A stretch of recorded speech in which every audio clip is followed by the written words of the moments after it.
राधे राधे दोस्तों, स्वागत है आपका अपने YouTube channel Sharma ji GS में। आज हम लोग सेट नंबर 5 देखेंगे। सेट नंबर 4 तक कंप्लीट हो चुका है।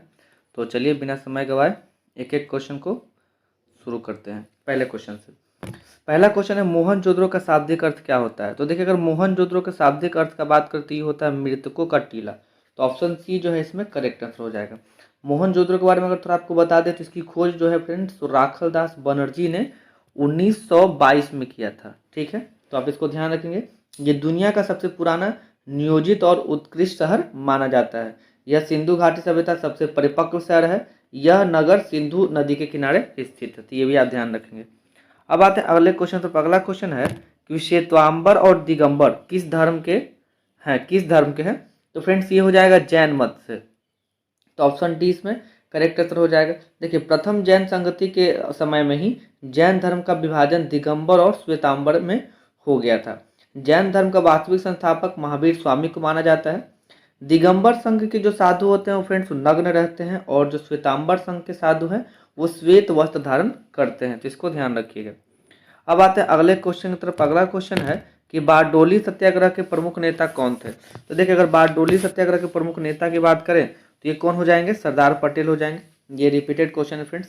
देखिए, बारडोली सत्याग्रह कब हुआ था? तो ये हुआ था 1928 में। 1928 में हुआ था। सरदार वल्लभ भाई पटेल के नेतृत्व में आंदोलन की सफलता पर महिलाओं ने वल्लभ भाई पटेल को सरदार की उपाधि, मतलब सरदार कहा था। इसके बाद महात्मा गांधी जी ने उन्हें सरदार की उपाधि दी थी।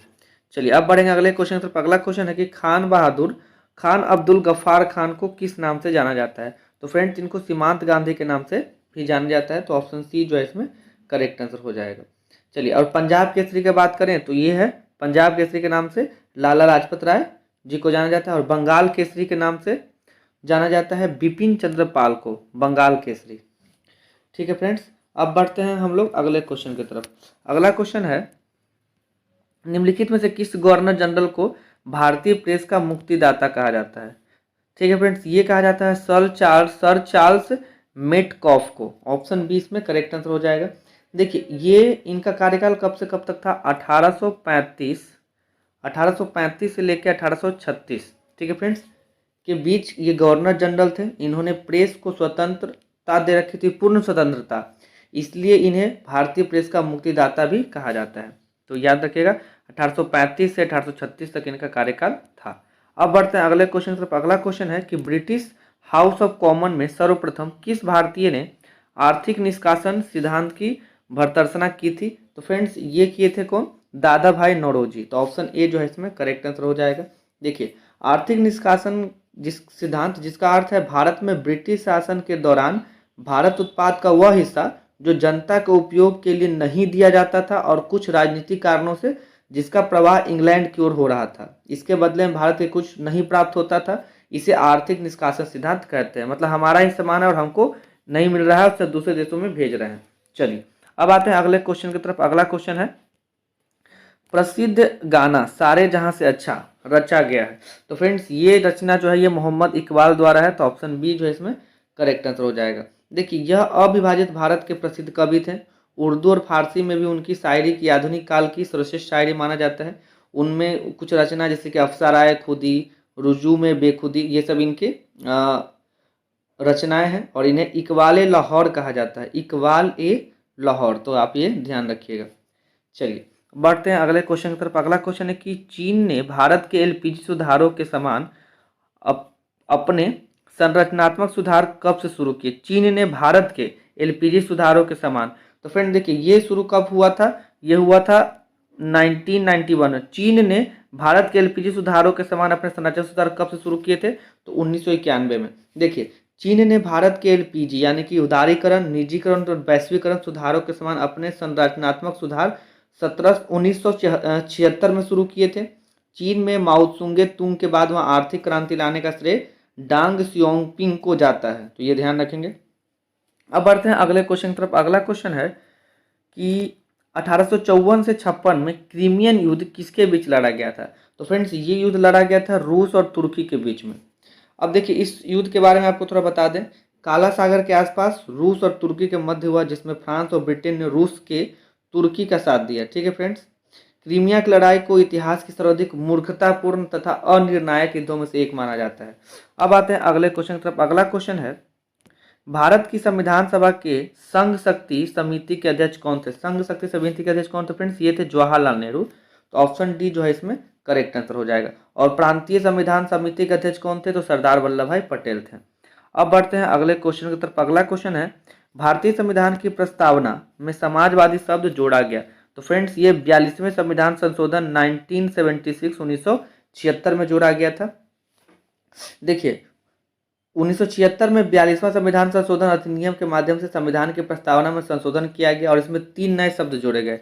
एक तो समाजवादी है, दूसरा जोड़ा गया धर्मनिरपेक्ष और तीसरा जोड़ा गया अखंडता। भारतीय संविधान की प्रस्तावना के अनुसार भारत एक समाजवादी, धर्मनिरपेक्ष, लोकतांत्रिक और गणतांत्रिक राष्ट्र है। चलिए अब बढ़ते अगले क्वेश्चन की तरफ। अगला क्वेश्चन है, संसदात्मक शासन प्रणाली का प्रावधान भारतीय संविधान में किस देश से लिया गया है? संसद का। तो ये बहुत इजी क्वेश्चन है, ऑप्शन सी इसका ब्रिटेन करेक्ट आंसर हो जाएगा। अब बढ़ते हैं अगले क्वेश्चन तक। अगला क्वेश्चन 1946 में भारतीय संविधान के अंतरिम सभापति कौन थे? तो फ्रेंड्स ये थे डॉक्टर सच्चिदानंद सिन्हा। और अगर हम बात करें संविधान सभा के स्थायी अध्यक्ष तो ये थे डॉक्टर राजेंद्र प्रसाद। चलिए अब बढ़ते हैं अगले क्वेश्चन तक। अगला क्वेश्चन है कि मौलिक अधिकारों के प्रवर्तन के लिए याचिका जारी की जाती है।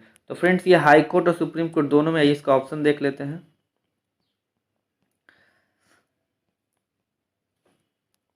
इसका हो जाएगा ऑप्शन नंबर डी, सर्वोच्च न्यायालय और उच्च न्यायालय द्वारा। ठीक है, तो ऑप्शन डी इसका करेक्ट आंसर हो जाएगा। देखिए सर्वोच्च न्यायालय जो है फ्रेंड्स वो आर्टिकल 32 का यूज करती है, और अगर हम हाई कोर्ट का बात करें तो ये आर्टिकल 226 में ये 5 तरह की रीट क्या कर सकती है, जारी कर सकती है। अब आते हैं अगले क्वेश्चन पे। अगला क्वेश्चन है, निम्न में से कौन सा सही है?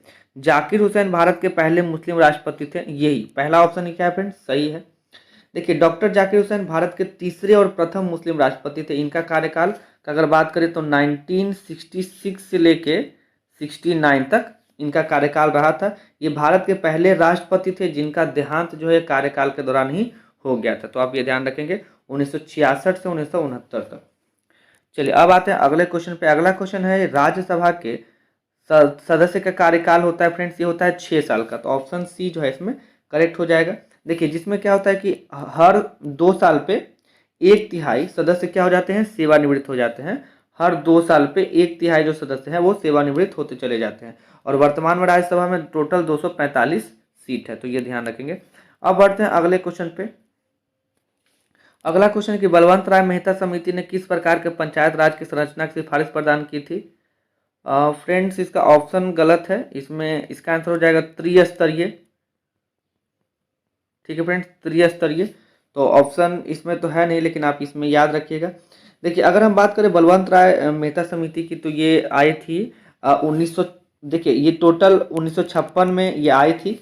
इसमें त्रिस्तरीय पंचायती राज व्यवस्था बनाने का सुझाव दिया गया था, जैसे जिला स्तर पर, जिला परिषद पर और पंचायत समिति पर। तो इसमें ये, और इसे 1958 में मंजूरी दे दी गई थी, तो ये ध्यान रखिएगा। अब आते हैं अगले क्वेश्चन पे। अगला क्वेश्चन है, निम्नलिखित में से कौन सा कथन राजनीति के निर्देशक सिद्धांत के विषय में सही नहीं है?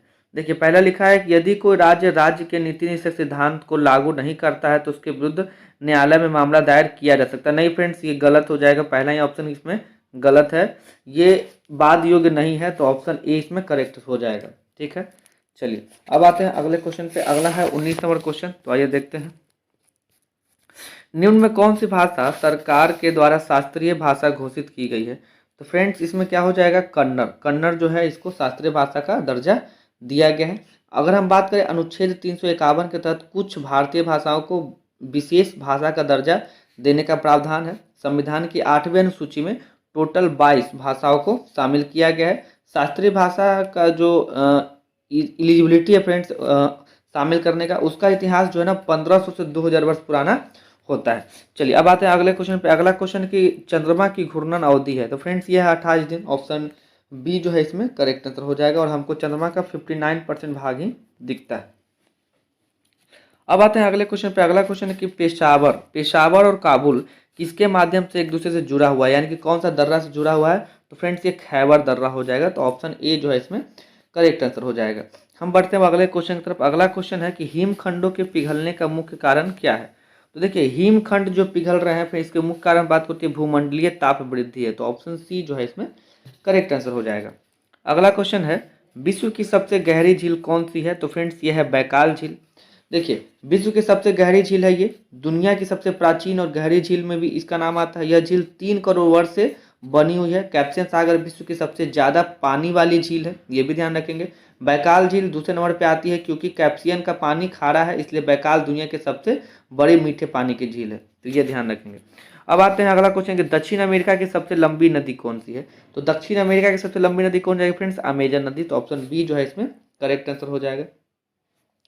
देखिए पानी के अगर घनत्व के हिसाब से बात करें तो ये दुनिया की सबसे बड़ी नदी है और लंबाई के अनुसार विश्व में दूसरे नंबर पे है।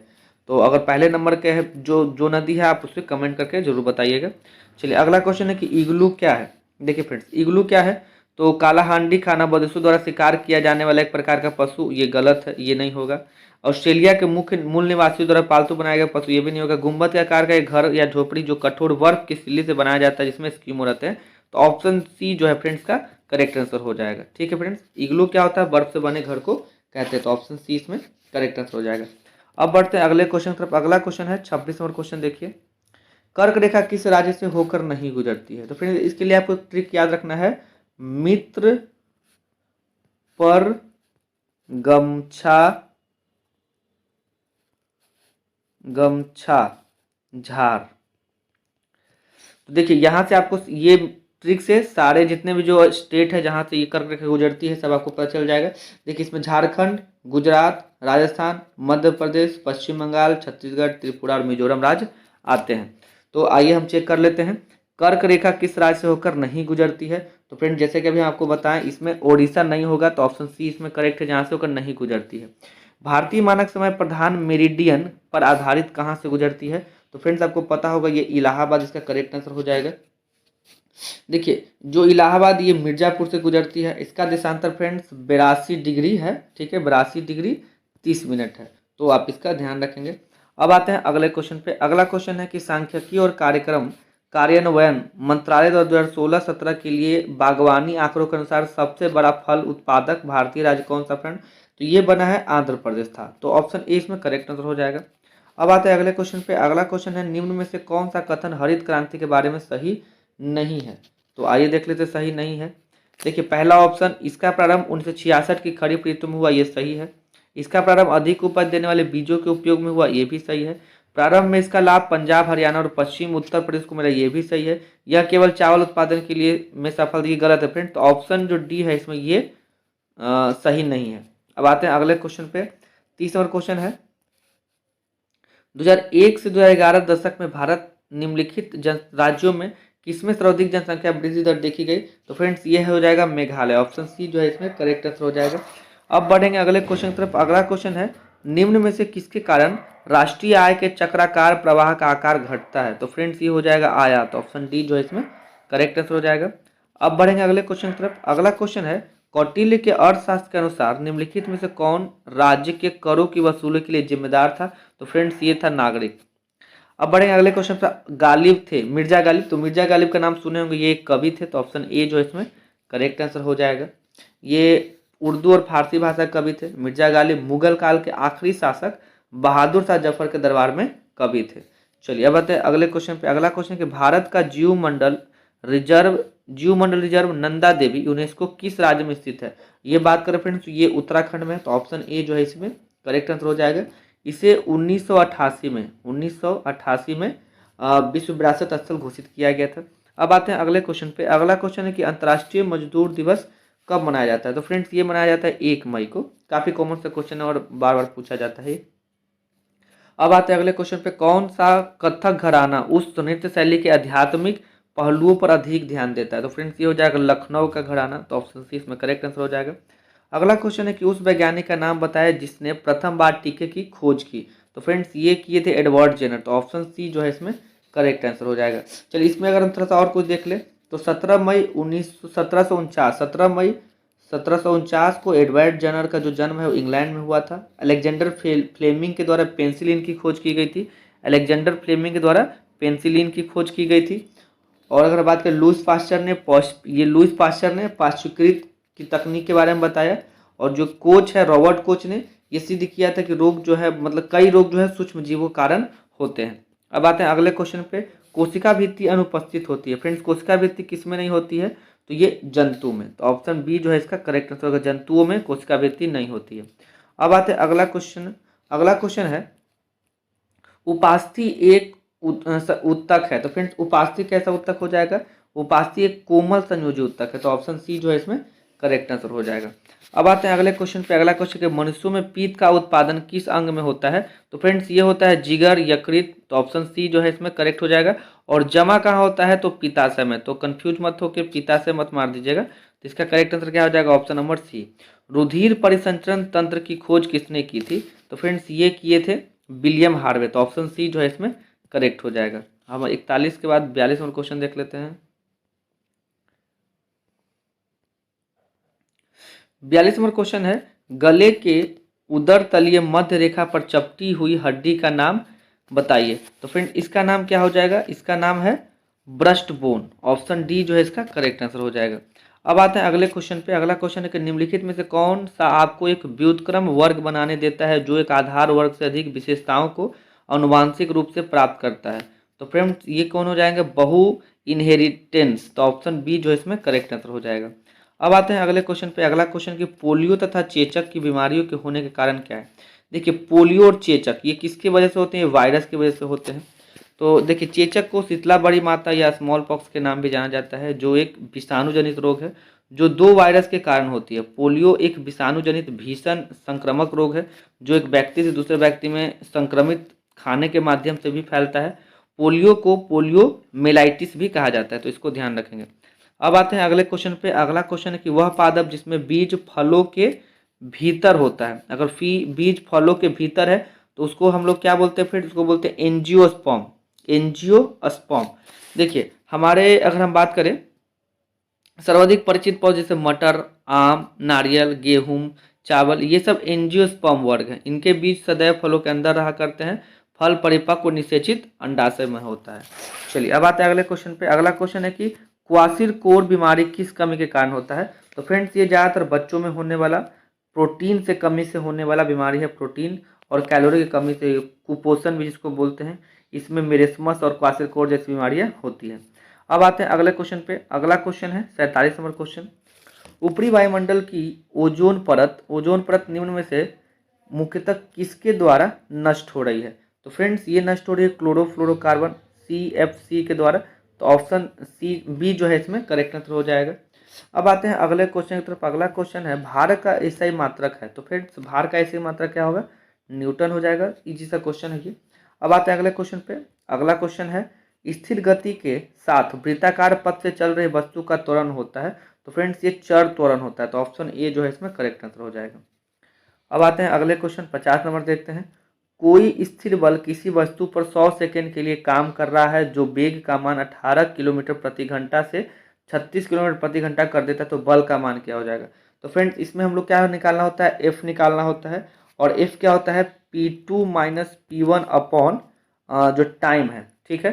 तो देखिए इसमें क्या करेंगे, ये हमारा हो जाएगा 10 माइनस 5 अपॉन टाइम कितना, तो 100 हो जाएगा 0.05 न्यूटन, ठीक है फ्रेंड। तो इसका करेक्ट आंसर क्या हो जाएगा 0.05 न्यूटन, तो ऑप्शन जो डी है इसमें करेक्ट आंसर हो जाएगा। चलिए अगला क्वेश्चन देख लेते हैं, बैगनी रंग के प्रकाश की तरंग लगभग होती है, तो फ्रेंड्स ये कितनी होती है 4⁻³ nm, ठीक है, नैनोमीटर। तो इसमें इसका 51 का option number C correct answer हो जाएगा। अब 52 नंबर देख लेते हैं, तापमान बढ़ने पर ध्वनि पर क्या प्रभाव पड़ता है, अगर तापमान बढ़ेगा फ्रेंड तो ध्वनि का जो प्रभाव है वो भी बढ़ेगा, तो ऑप्शन बी जो इसका करेक्ट आंसर हो जाएगा। उष्मा का एसआई मात्रक क्या होता है, तो उष्मा का एसआई मात्रक जूल होता है, काफी रिपीटेड क्वेश्चन है, ये बार बार आता रहता है। अगला क्वेश्चन है कि आसमान का नीला रंग होने का क्या कारण है, देखिए ये होता है फ्रेंड प्रकाश के प्रकीर्णन के कारण, तो ऑप्शन बी जो है इसमें करेक्ट आंसर हो जाएगा।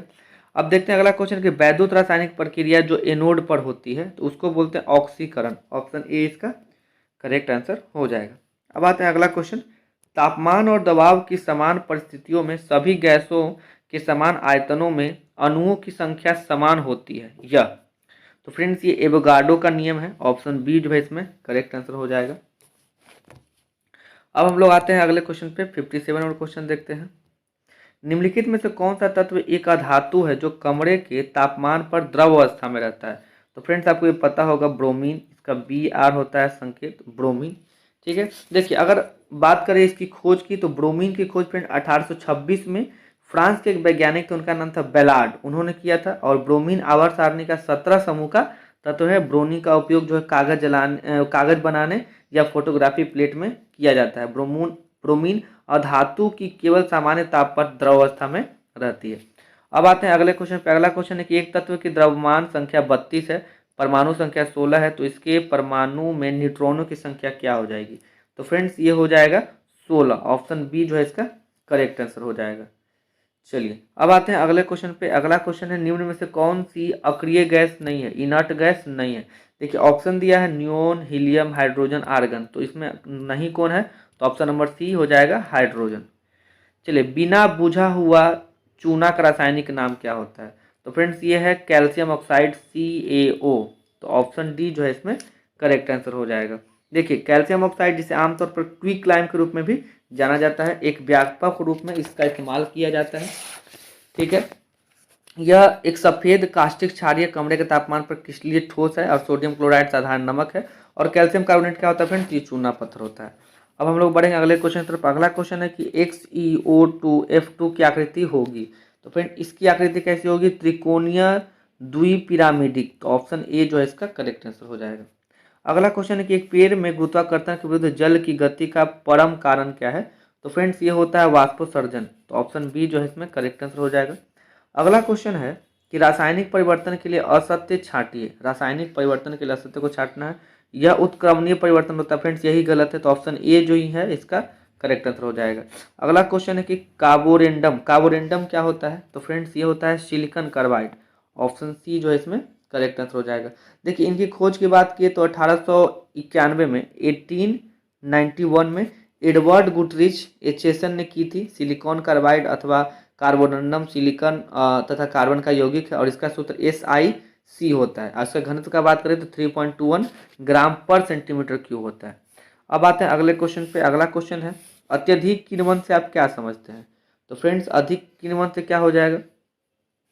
यह न्यूक्लियर अपशिष्ट का निस्तारण करने की पद्धति है? नहीं। यह कार्बनिक अपशिष्ट से मीथेन उत्पन्न करने की पद्धति है? यह भी नहीं। यह वायुमंडल में CO2 कम करने की पद्धति? ये भी नहीं। यह अवशिष्ट जल में ईंधन के रूप में हाइड्रोजन उत्पन्न करने की पद्धति है? तो ये ऑप्शन डी जो है इसमें करेक्ट आंसर हो जाएगा। अगला क्वेश्चन है कि नीली क्रांति से संबंधित है। तो फ्रेंड्स ये आप जानते होंगे मछली हो जाएगा, option D correct answer. Buddha को ज्ञानोदय की प्राप्ति कहाँ हुई थी? तो फ्रेंड्स ये काफ़ी रिपीटेड क्वेश्चन है, ये बोध गया हो जाएगा। ऑप्शन ए इसमें करेक्ट आंसर हो जाएगा। अगला क्वेश्चन देख लेते हैं। अगला क्वेश्चन है कि बिहार में निम्नलिखित में से किस स्थान पर पहली बार चाय बागानों की स्थापना की गई थी? ये बिहार का बात किया जा रहा है, तो फ्रेंड्स ये ठाकुरगंज हो जाएगा। ऑप्शन ए जो है इसमें करेक्ट आंसर हो जाएगा। अगला क्वेश्चन देख लेते हैं हम लोग। 69 नंबर क्वेश्चन है निम्नलिखित में से कौन मध्य प्रदेश का पहला सौर शहर बनेगा? तो फ्रेंड्स ये बनेगा कौन? सांची। यूनेस्को विश्व विरासत स्थल है सांची, जो जल्द ही मध्य प्रदेश का पहला सौर शहर बनेगा। सांची को सौर शहर के रूप में विकसित करने का काम पूरा हो गया है और सांची कर्क रेखा पर भी स्थित है, इसलिए सूर्य की ऊर्जा को सोखने के लिए आदर्श स्थान माना गया है। चलिए अब आते हैं अगले क्वेश्चन पे। अगला क्वेश्चन है कि पिसोडोनफिन्सिस कलिंगा नामक ईल की एक नई प्रजाति किस राज्य में खोजी गई है? तो फ्रेंड्स ये खोजी गई है कहाँ पे? तो ओडिशा में। तो ऑप्शन डी जो है इसका करेक्ट आंसर हो जाएगा। आप ये कलिंगा के नाम से क्या कर सकते हैं फ्रेंड्स? ऑप्शन गेस कर सकते हैं। अब आते हैं अगले क्वेश्चन पे। अगला क्वेश्चन है प्रथम पंचवर्षीय योजना किस मॉडल पर आधारित थी? तो फ्रेंड्स ये आधारित थी हेराल्ड डोमर मॉडल पे। ठीक है, तो ऑप्शन बी जो है इसका करेक्ट आंसर हो जाएगा। और ये चली से कब थी? 1951 से 56 तक थी प्रथम पंचवर्षीय योजना। चलिए अब आते हैं अगले क्वेश्चन पे। अगला क्वेश्चन है जलियांवाला बाग हत्याकांड के विरोध का प्रत्यक्ष परिणाम था। तो देख लेते हैं फ्रेंड्स का ऑप्शन क्या है।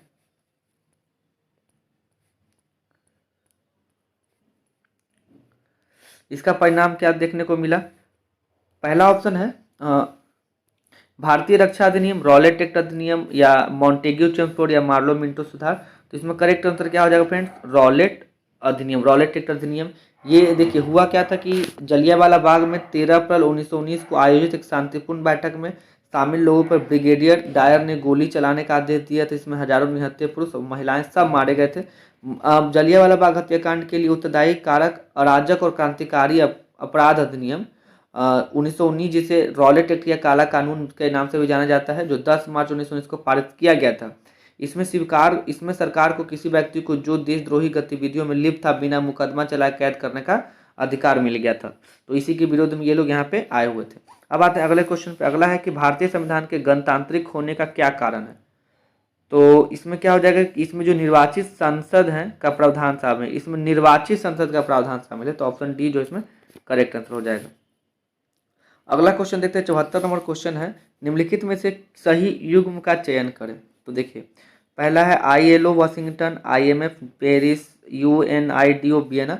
तो ऑप्शन सी ही जो है फ्रेंड्स ये करेक्ट हो जाएगा, बाकी गलत है।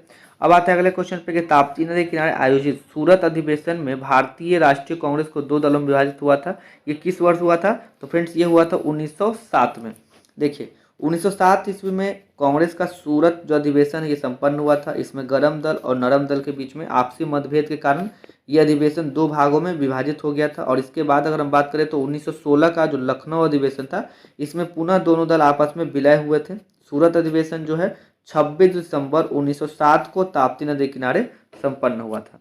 अब आते हैं अगले क्वेश्चन पे। अगला क्वेश्चन है कि श्रीहरिकोटा से PSLV C-17 द्वारा एक उपग्रह GSAT 12 प्रक्षेपित किया गया था। वो किस तरह का उपग्रह था फ्रेंड्स। तो ये था संचार। तो ऑप्शन सी जो है इसका करेक्ट आंसर हो जाएगा। अगला क्वेश्चन है, इनमें से कौन सा हड़प्पा स्थल गुजरात में पाया गया है। तो फ्रेंड्स इसमें कौन सा। तो ये धौलावीरा जो है इसका करेक्ट आंसर हो जाएगा। अगला क्वेश्चन देख लेते हैं, को 2002 के सभी गाँवों में पेयजल आपूर्ति सुनिश्चित करने के लिए शुरू किया गया है। तो फ्रेंड्स ये है स्वजल धारा योजना। स्वजल धारा योजना यानी कि ऑप्शन सी इसका करेक्ट आंसर हो जाएगा। अगला क्वेश्चन है कि फोर्ट्रॉन है। तो फोर्ट्रॉन क्या है फ्रेंड्स, ये पहली उच्च स्तरीय प्रोग्रामिंग भाषा है। तो ऑप्शन बी जो है इसका करेक्ट आंसर हो जाएगा। अब बढ़ते हैं अगले क्वेश्चन की तरफ। 80 नंबर क्वेश्चन है, जून 2019 में फिल इन द ब्लैंक्स ने ऑस्ट्रावा गोल्डन स्पाइक में 300 मीटर की दौड़ का विश्व रिकॉर्ड तोड़ा है। तो फ्रेंड्स ये तोड़ा है सोने मिलर उइबो ने। अब बढ़ते हैं अगले क्वेश्चन की तरफ। अगला क्वेश्चन है 81 नंबर, 11वीं पंचवर्षीय योजना में से संबंधित कारीगरों को marketing sports and services scheme द्वारा सहयोग दिया गया। तो फ्रेंड्स ये हस्तशिल्प हो जाएगा। तो ऑप्शन ए इसका करेक्ट आंसर हो जाएगा। अब 82 नंबर क्वेश्चन देखते हैं कि पद्म विभूषण से सम्मानित की जाने वाली प्रथम भारतीय भारतनाट्यम नर्तकी का नाम बताइए। तो फ्रेंड्स का नाम था सोनल मानसिंह। पद्म विभूषण से सम्मानित की जाने वाली प्रथम भारतीय भारतनाट्यम नर्तकी का नाम क्या है फ्रेंड्स, सोनल मानसिंह। चलिए अब बढ़ते हैं, इनको दिया कब गया था, 1992 में। चलिए अब बढ़ते हैं अगले क्वेश्चन की तरफ। अगला क्वेश्चन है, शीतल शीतल पेय में फीज यानी कि सनसनाहट उत्पन्न करने के लिए निम्नलिखित में से क्या मिलाया जाता है। ठीक है फ्रेंड्स, इसमें मिलाया जाता है कार्बनिक अम्ल। तो ऑप्शन ए जो है इसका करेक्ट आंसर हो जाएगा। अगला क्वेश्चन है, निम्नलिखित में से कौन सा मानव रक्त में मौजूद एक वर्णक है जो ऑक्सीजन को हमारे फेफड़ों से शरीर के सभी अंगों तक ले जाता है। तो फ्रेंड्स ये है हीमोग्लोबिन। ठीक है, तो ऑप्शन डी जो है इसका करेक्ट आंसर हो जाएगा। अब आते हैं अगले क्वेश्चन तरफ। अगला क्वेश्चन है, इंसुलेटर का एक उदाहरण नहीं है। तो इंसुलेटर का उदाहरण कौन नहीं है। देखिए फ्रेंड्स, जो रबर है ये इंसुलेट करता है, हीरा भी इंसुलेट करता है, मानव शरीर नहीं है। तो ऑप्शन सी जो है इसका करेक्ट आंसर हो जाएगा फ्रेंड। ठीक है, ऑप्शन सी इसका करेक्ट आंसर हो जाएगा। चलिए 86 नंबर क्वेश्चन देखते हैं फ्रेंड्स। यहाँ से मैथ के क्वेश्चन शुरू हो जाते हैं। तो मैं फटाफट से आपको इसका आंसर बता देता हूँ। अगर आपको इसका डिटेल सॉल्यूशन चाहिए तो आप लोग कमेंट कीजिए और वीडियो को प्यार दीजिए और अपने दोस्तों के साथ शेयर कीजिए ताकि लगे कि ना मैं सही मेहनत कर रहा हूँ। तो चलिए एक एक करके इसका आंसर बता देते हैं। 86 का ऑप्शन नंबर ए जो है इसका करेक्ट आंसर हो जाएगा। 87 का हो जाएगा ऑप्शन नंबर बी। 88 का हो जाएगा फ्रेंड्स ऑप्शन नंबर बी। और 89 89 का हो जाएगा फ्रेंड्स ऑप्शन नंबर बी। 90 का बात करें तो ऑप्शन नंबर सी जो है इसका करेक्ट आंसर हो जाएगा। 91 का सी। 92 का डी। 93 का हो जाएगा फ्रेंड्स ए। 94 का हो जाएगा ऑप्शन नंबर सी। 95 का ऑप्शन नंबर बी 70। 96 का option number B. 97 number question देख लीजिए फ्रेंड्स। 97 का हो जाएगा ऑप्शन नंबर बी। 98 का ऑप्शन नंबर ए। 99 का हो जाएगा ऑप्शन नंबर बी 1/125। 100 का हो जाएगा फ्रेंड्स ऑप्शन नंबर डी। 101 का हो जाएगा ऑप्शन नंबर डी। 2 का हो जाएगा ऑप्शन नंबर सी। 103 का ऑप्शन नंबर ए। 104 का ऑप्शन नंबर भी ए हो जाएगा। 105 का हो जाएगा फ्रेंड्स ऑप्शन नंबर बी। 106 का ऑप्शन नंबर डी। 107 का हो जाएगा ऑप्शन नंबर डी। 108 का ऑप्शन नंबर सी।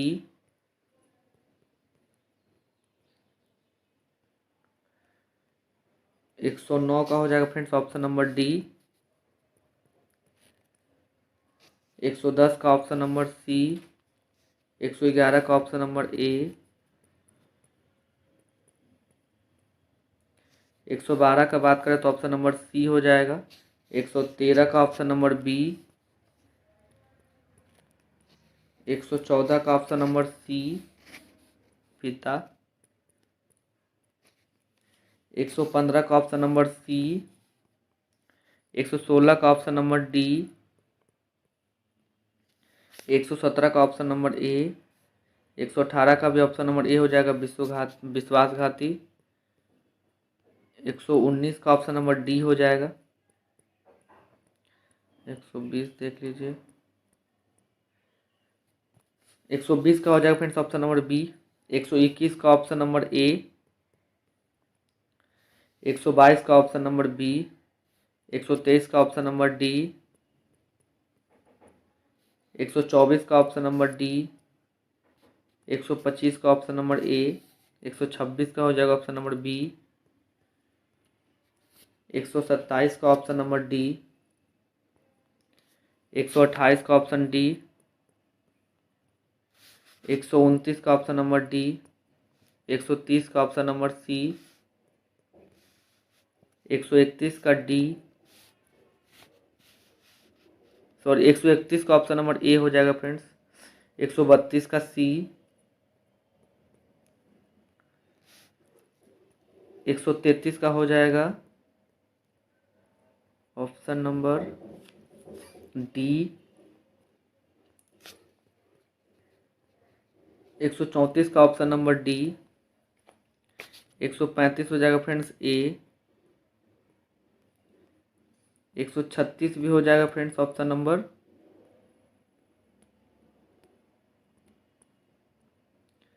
136 हो जाएगा option number A. 137 option number C. 138 हो जाएगा फ्रेंड्स ऑप्शन नंबर ए।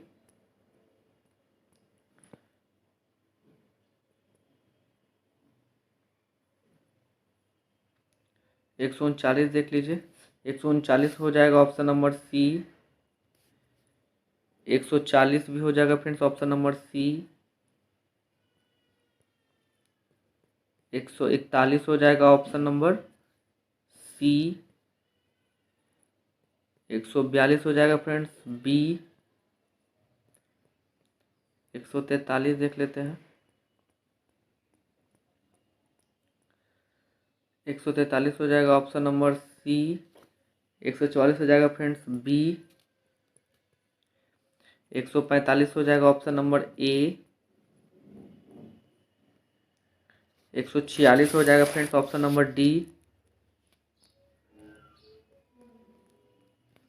147 ऑप्शन नंबर सी हो जाएगा। 148 का बात करें तो option number B correct answer होगा इसका। 149 का हो जाएगा फ्रेंड्स ऑप्शन नंबर बी। और 150 का भी हो जाएगा फ्रेंड्स ऑप्शन नंबर बी। तो हम लोग इसका पूरा 150 क्वेश्चन कंप्लीट कर चुके हैं फ्रेंड्स। तो आप लोग प्लीज़ वीडियो को शेयर कीजिए। अगर आपको इसका सॉल्यूशन चाहिए तो कमेंट करके बताइए, हम हर एक क्वेश्चन का सॉल्यूशन करके इसमें डाल देंगे। तो ठीक है फ्रेंड्स, मिलते हैं आपसे अगले वीडियो में। तब तक के लिए धन्यवाद।